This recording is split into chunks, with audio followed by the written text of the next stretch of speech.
o essencial.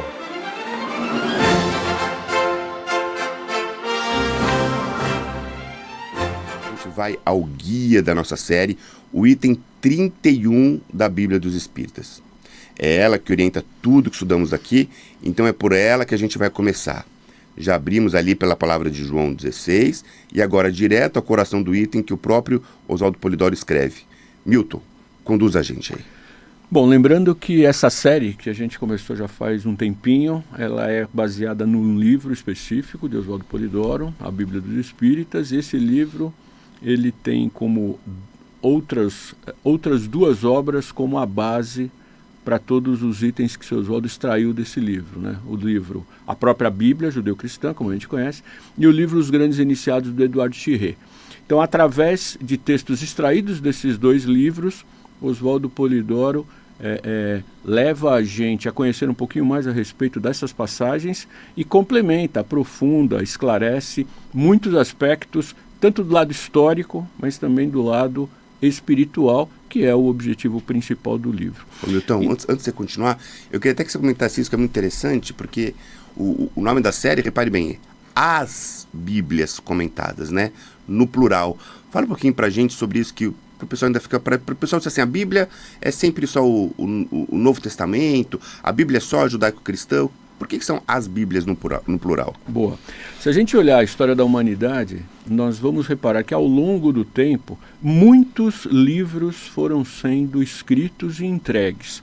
O interessante é que esses livros, a grande maioria deles, nunca foram escritos de próprio punho pelos protagonistas deles. Então, o que a gente quer dizer com isso? A gente pega o Bhagavad Gita, que é considerado uma dessas grandes Bíblias da humanidade e que é, na Índia, considerado um livro sagrado, tem como protagonista o Krishna, a história de Krishna. Só que Krishna, que foi um espírito que existiu de fato, ele não escreveu o Bhagavad Gita.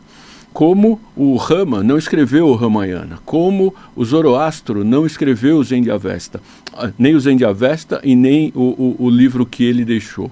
Todos os livros, assim como a própria Bíblia judeu-cristã, assim como os evangelhos que tratam de Jesus, foram escritos por pessoas que conviveram com esses protagonistas e que depois escreveram esses livros.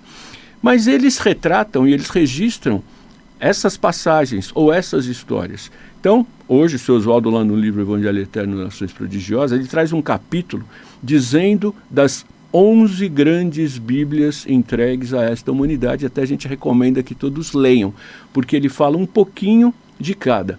E esse livro, a Bíblia dos Espíritas, tem como base a Bíblia judeu-cristã, a nossa conhecida Bíblia aqui, que dentre as 11 grandes Bíblias é a única considerada de caráter profético.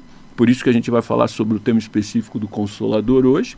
E além dessa grande Bíblia, ou dessa Bíblia judeu-cristã, seu Oswaldo inclui trechos de um outro livro, chamado Os Grandes Iniciados, do Eduardo Chirré, que aborda as outras grandes Bíblias, ou uma parte delas, através de 8 protagonistas. Rama, Krishna, Hermes, Pitágoras, Orfeu, Platão e Jesus, né? Então, através desses protagonistas, o Eduardo Chirré comenta essas outras grandes Bíblias.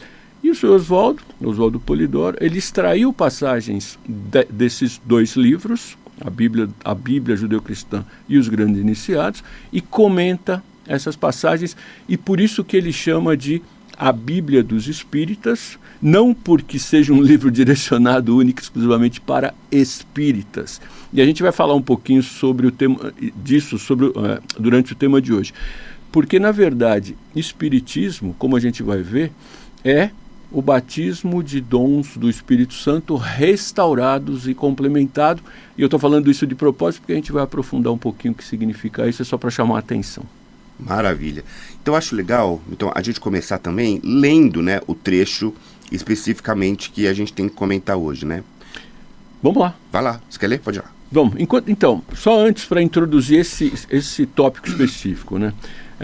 Oswaldo Polidoro começa esse trecho e o comentário dele lembrando que Jesus deixou funcionando o que é chamado ou conhecido como o batismo de revelação, que está descrito lá no livro dos Atos dos Apóstolos, e que batismo nada mais significa do que a possibilidade do uso generalizado dos dons mediúnicos por toda a carne, de maneira geral, para todas as pessoas. Por quê? Porque até a vinda de Jesus, esse cultivo dos dons mediúnicos, ele era realizado dentro de cenáculos fechados. A missão de Jesus foi exatamente generalizar a revelação. Então, Oswaldo Polidoro comenta essa passagem e também trata do Pentecostes, que a gente pode ler, que é um outro momento histórico, que também consta lá da Bíblia Judeu-Cristã, que também consta no livro dos Atos e também está expresso na primeira epístola de Paulo aos Coríntios. Tudo isso para que a humanidade fosse conduzida pelos 3 sentidos inderrogáveis da lei de Deus, que também Jesus veio deixar o exemplo de como cada um deve entender e principalmente viver. E quais esses 3 sentidos? A moral, o amor e a revelação. E aí, o seu Oswaldo, nesse comentário, faz a seguinte questão, e esse é o texto que está lá na Bíblia dos Espíritas. Enquanto Jesus pagou com a vida o batismo de revelação, que está muito bem expresso no livro dos Atos dos Apóstolos, capítulos 1, 2, 7, 10 e 19, enquanto Jesus deixou o Pentecoste em franco funcionamento, como está expresso na primeira epístola de Paulo aos Coríntios, capítulos 12, 13 e 14, enquanto tudo isso aconteceu, para que a humanidade fosse conduzida pelo exercício da moral, do amor e da revelação, que são os 3 inderrogáveis sentidos da lei de Deus, o que fez Roma, depois de Constantino vencer Maxêncio e ter fundado o catolicismo? Então essa pergunta que ele deixa aí para a gente. Maravilha. Então vamos lá, vamos até retomar essas ideias aí do Milton, que são muito importantes, né? Quando fala, a Bíblia dos Espíritas, não é a Bíblia para os espíritas, mas é no sentido não do espiritismo como uma instituição, mas no sentido do essencial, que é para toda a humanidade, no sentido de que é para o espírito, para a essência de todos esses indivíduos. Então, Milton, o que você está dizendo para a gente é o seguinte: existiu o cultivo de dons em cenáculos fechados, em locais fechados, até Jesus vir. Então, olha o que a gente está comentando aqui. E que daí o Oswaldo Polidoro fala ali do livro dos Atos, né? Ou seja, o que a gente está colocando aqui, que isso que hoje a gente chama de, muitas vezes, uma sessão espírita, onde você tem pessoas orando pelos outros, junto com os outros, e tendo a revelação e a mediunidade, já acontecia no tempo de Jesus. Já acontecia antes de Jesus.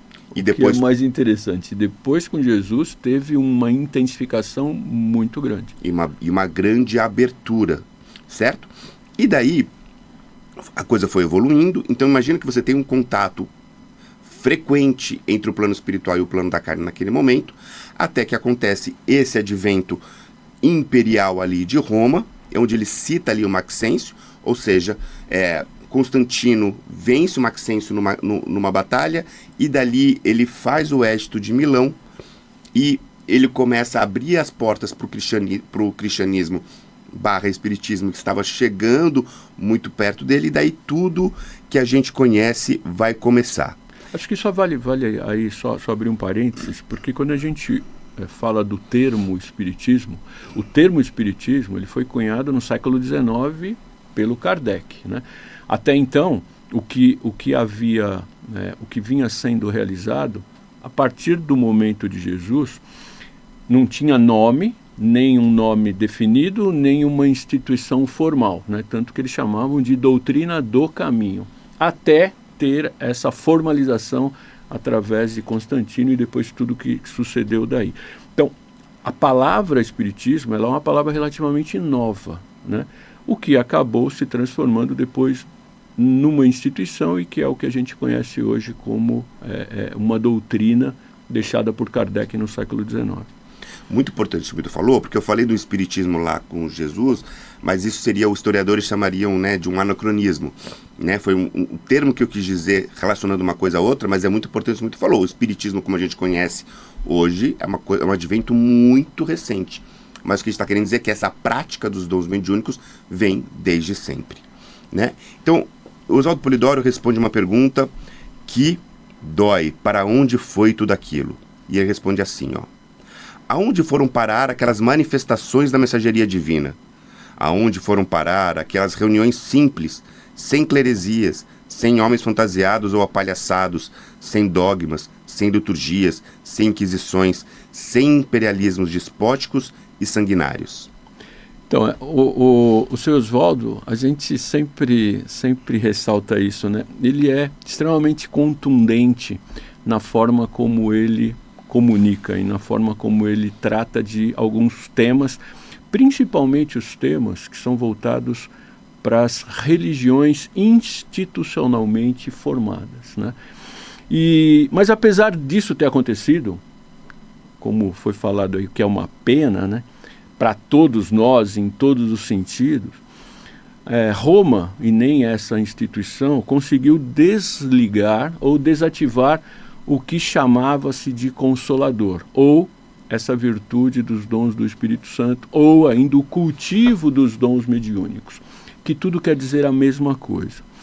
Jesus deixou em funcionamento essa generalização, ou essa possibilidade de relacionamento entre os encarnados e os desencarnados, para que no curso dos tempos a humanidade fosse conhecendo as verdades que ele não pôde dizer naqueles dias ainda. E Oswaldo Polidoro nomeia essas verdades, que são a própria síntese da doutrina, da seguinte forma, que é um outro texto que também está lá no livro As Bíblias dos Espíritas. Jesus deixou o Consolador em funcionamento para que no curso dos tempos fosse a humanidade conhecendo aquelas verdades que ele jamais poderia ter ensinado naqueles dias, naquela época. Estas verdades são em síntese as já expostas em outras obras aqui, principalmente no Evangelho Eterno, mas Oswaldo Polidoro ele retoma. Verdades essas, que também são leis fundamentais. Essência, existência, movimento, imortalidade, evolução, responsabilidade, reencarnação, revelação, habitação cósmica e sagrada finalidade. Maravilha. E aqui que entra Kardec, né, Milton? Explica pra gente essa parte aí que é muito linda. Os religiosos, juntamente com os políticos e os poderosos daquela época, fizeram de tudo para bloquear o exercício da revelação ou o exercício dos dons mediúnicos. Por isso, foi preciso a elaboração de um programa pela direção planetária para repor as coisas no lugar. E conforme as profecias, Elias, que é o mesmo Rama, Krishna, Moisés, um dos 4 Hermes, João Batista, são reencarnações desse mesmo espírito. Então, Elias, na personalidade de Kardec, então mais uma reencarnação, depois ele ter sido João Hus, lá na Checoslováquia, na personalidade de Kardec, reencarna para encabeçar a restauração do cristianismo e aí dá o nome de espiritismo. Olha que interessante, né? Então, assim, estamos falando então que espiritismo e cristianismo na raiz são a mesma coisa. Não há evangelho sem o Consolador. Mas, então, o papo está muito bom. A gente chegou na metade do nosso roteiro aqui do primeiro bloco, do bloco essencial, mas já está na hora da gente ir para o intervalo, então a gente guarda para o próximo bloco.